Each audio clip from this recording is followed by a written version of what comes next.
Kalau tahapan-tahapan kita di unit pembenihan rajungan ini, yang pertama kita pelihara di induk di bak terkontrol ukuran 2x5 atau volume 10 ton. Kemudian kita setelah memijah kita pindahkan ke pematang gonat. Ini tuh pematang gonat ini nanti sudah keluar telurnya itu selama 15 hari di pematang gonat ini. Setelah telurnya keluar di abdomen itu, kita pindahkan ke bak penetasan. Penetasan ini sampai 8-9 hari sudah menetas. Kemudian kita pindahkan ke wadah pemeliharaan kita, volume yang 500 liter dengan padat tebar 50 ekor per liter. Itu yang soya 1 ini kita pelihara sampai di soya 4. Itu memakan waktu 8-10 hari. Kemudian dari soya ini masuk ke megalopa. Megalopa ini kita pelihara lagi selama 5-6 hari. Dari telur sampai di crablet itu, crab 1 itu memakan waktu selama 25 hari.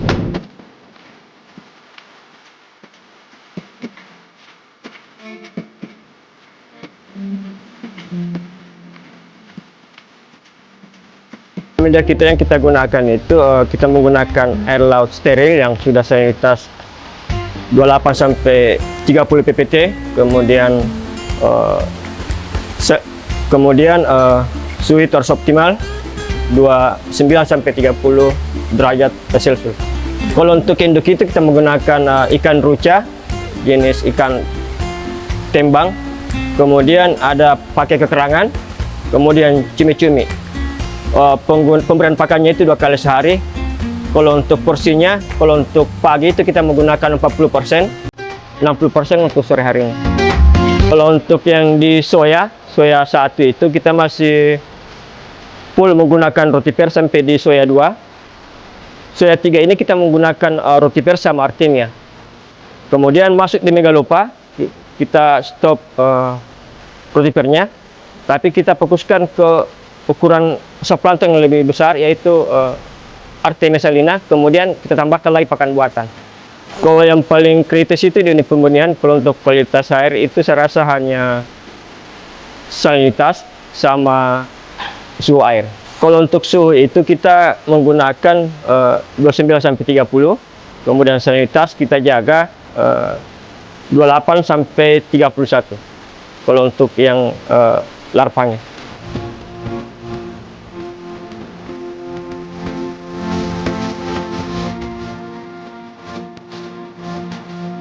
Kalau tantangannya yang konvensional ini kita masih tinggi kanibalnya. Yang otomatis itu yang di stadia megalopa sama crab ini yang sangat tinggi kanibalnya, sistem tengah. Ya, tantangan kita itu yang pertama untuk induk itu kadang-kadang induk alam ini kurang istilahnya induknya kurang bagus.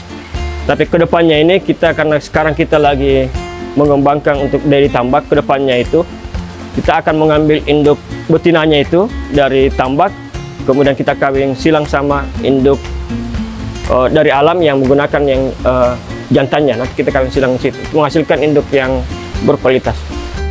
Kalau hasil kita ini yang sementara karena kita baru coba ini, yang filter kita itu sekarang kita lakukan di tambak kita, otomatis karena ukurannya seragam dari tebar penebaran awal, karena hasil kompartemen ini, otomatis nanti di tambak itu kanibalnya bisa kita tekan karena ukuran benih kita yang dari awal itu sudah seragam.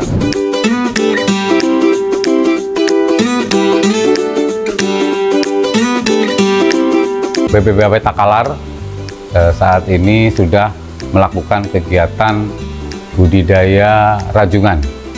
Kita sudah melakukan pembenihan, pendederan maupun pembesaran secara rutin ya, di balai kami.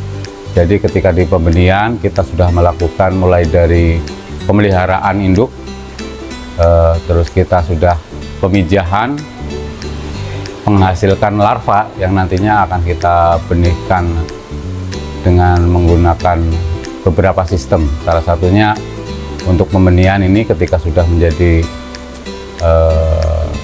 larva akan dimasukkan ke dalam teknologi yang kita namakan sebagai teknologi apartemen soliter ya, soliter apartemen, yang saat ini dikembangkan oleh rekan-rekan yang ada di BPBAP Takalar untuk beberapa segmen. Ada yang segmen yang kecil maupun yang untuk ukuran yang lebih besar. Selanjutnya untuk budidaya kita juga membesarkan di 2 kegiatan ya, mulai dari yang ada di apartemen soliter maupun yang secara langsung kita lakukan di tambak.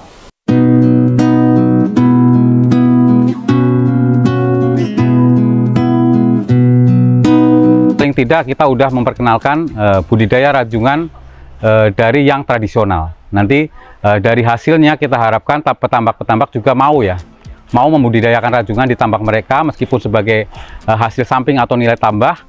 Ke depan semakin merasakan nilai tambah tersebut dan ekonomisnya, mereka akan bertahap sampai ke yang sistem mungkin tradisional plus ataupun sistem semi intensif ataupun intensif ke depannya.